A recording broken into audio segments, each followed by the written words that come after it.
The year, the same? Sorry, I can't answer these for you. No, you're completely fine. I think that, yeah, I would just say ever since he died, it's been very prevalent. So about a year. And was it immediate with the trauma?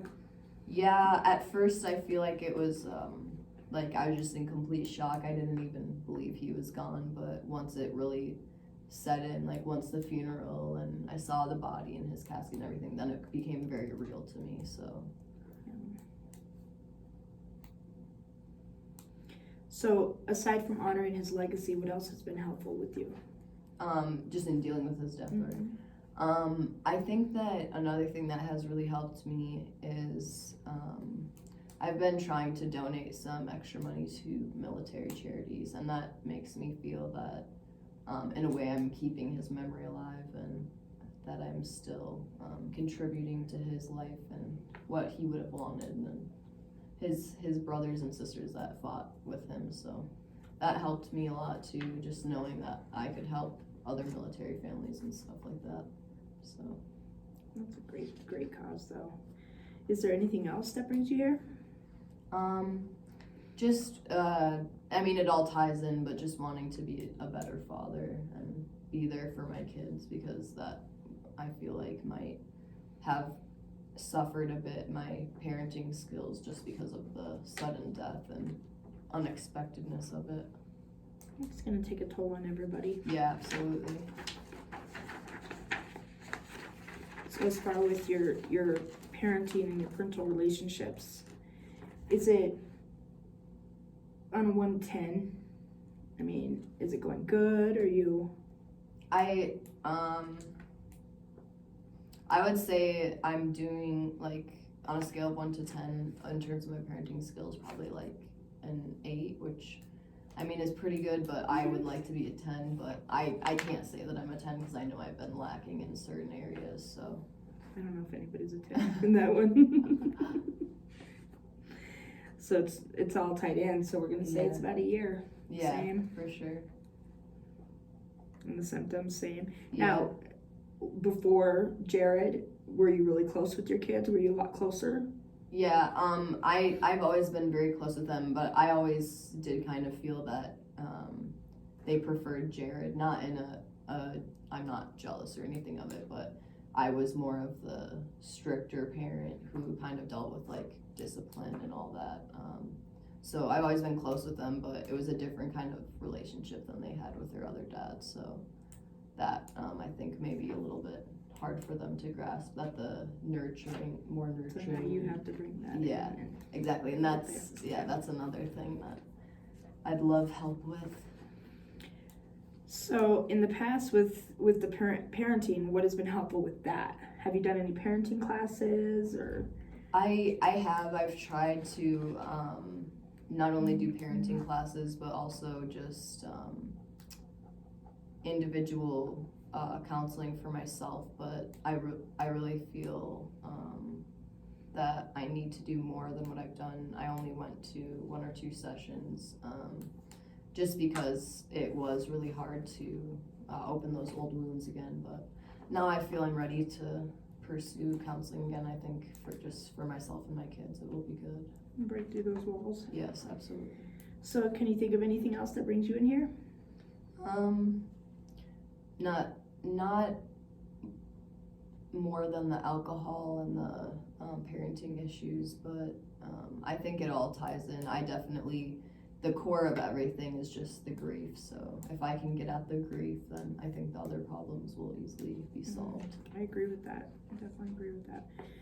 So, I mean, we basically covered what you want to change with the parenting, handling the trauma, and definitely the alcohol. Yeah, absolutely.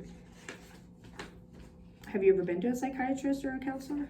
I've seen a counselor before. I've never been to a psychiatrist or a psychologist, so I've never been diagnosed with anything, but I do think just because of what I've read and stuff, I do think that I could have some type of substance abuse problem, so I definitely wanted to seek counseling for that.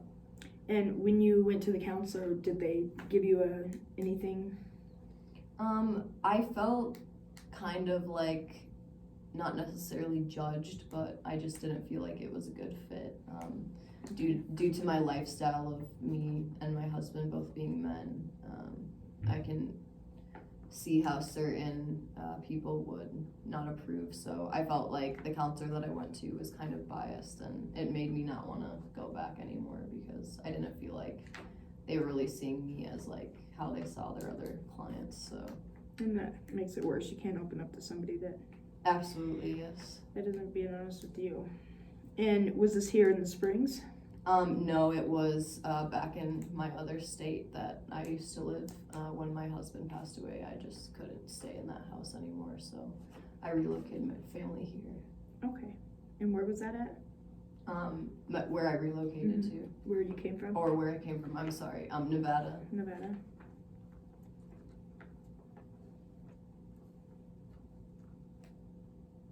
Do you remember the therapist? I don't remember them by name, but I know it was a male. Okay. And how long ago was this? I would say it was about probably 8 or 9 months ago. It was a couple months after pretty the short, death. Yeah. Well, I'm glad you came in and gave it another shot. Well, thank you for agreeing to see me. I appreciate it.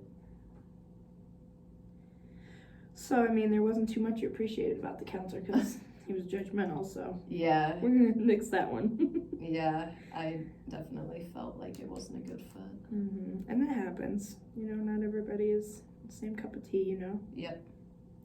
So, you said you've never been diagnosed with a mental health issue then? No, not officially, but Okay. I'd be willing to go see a psychiatrist if you felt that that was necessary for me to see if I have any problems with See that. what's going on. And now, have you ever been hospitalized due to emotional or psychological issues?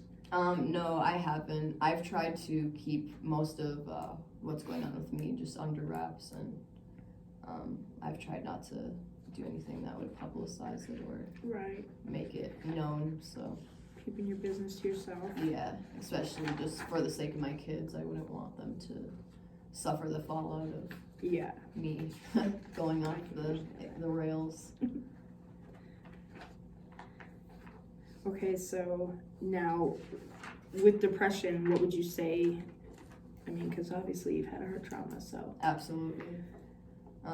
I mean, I definitely feel depressed. I don't know if I could call myself clinically depressed, but I do exhibit symptoms of like not wanting to get out of bed, really low motivation, low appetite, trouble sleeping, just a pessimistic outlook on life that I didn't really ever have until after the death occurred. Right.